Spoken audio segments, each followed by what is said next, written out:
संगी हो सब्सक्राइब करो डहरिया म्यूजिक यूट्यूब चैनल ला और घंटी ला दबावो नवा नवा वीडियो के आनंद उठावो।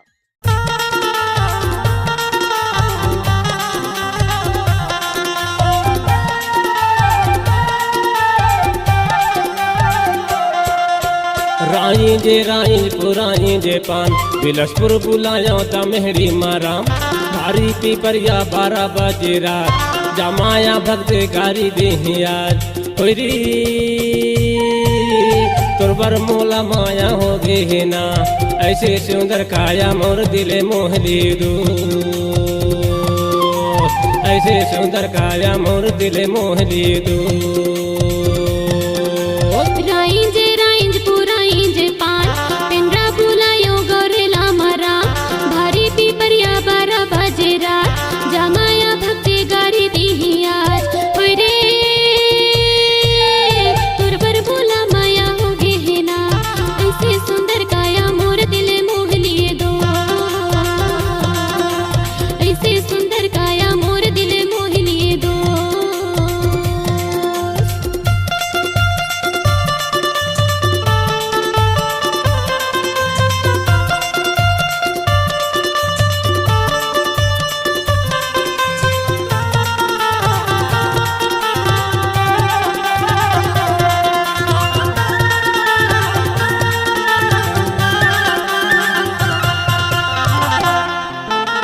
चढ़ती जवानी तो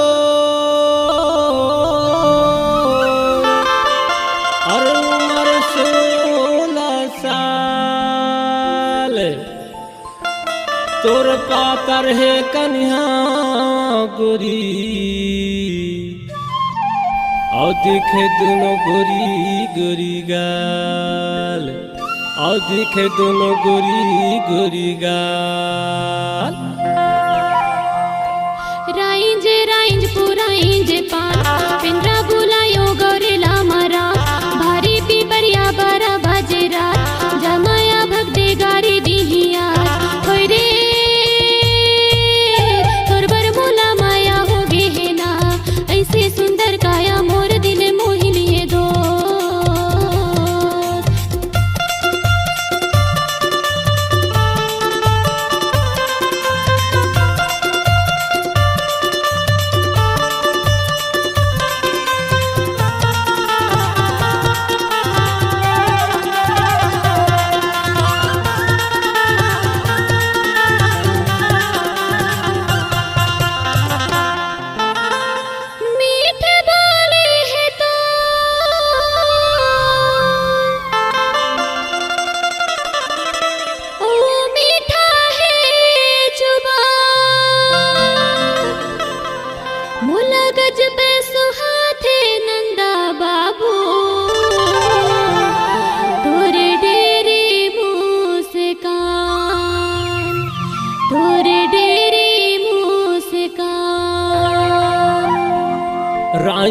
राई पुराई जे पान बिलसपुर बुलायो ता मेहरी माराम भारी पीपरिया 12 बजे रात जमाया भक्त गारी दे आज होरी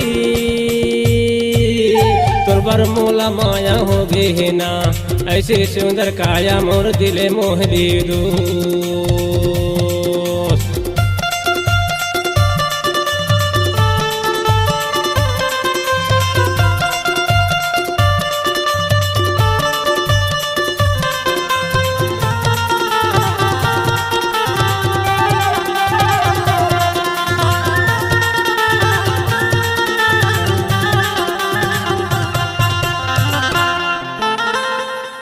तोर मोर मायाला रानी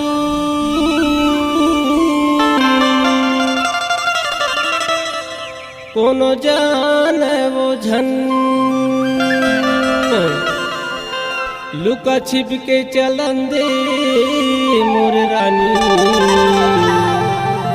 मायाला सना सन ओ मायाला सना सन।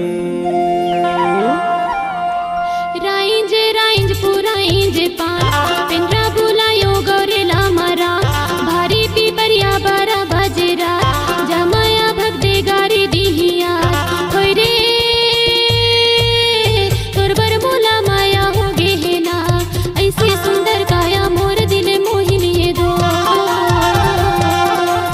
ऐसे सुंदर काया मोर दिल मोह लिए दो।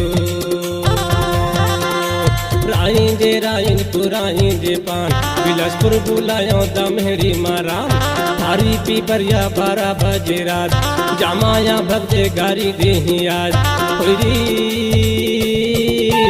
तुरबर मोला माया हो गे ना ऐसे सुंदर काया मोर दिल मोह लिए दो।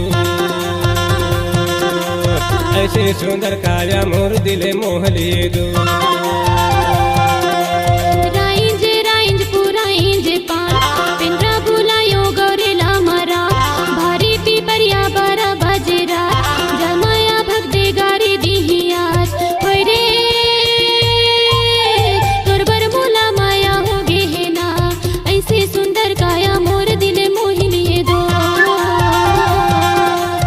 ऐसे सुंदर काया मोर दिल मोह लिए दो। ऐसे सुंदर काया मोर मन मोह लिए दो। ऐसे सुंदर काया मोर दिल मोह लिए दो।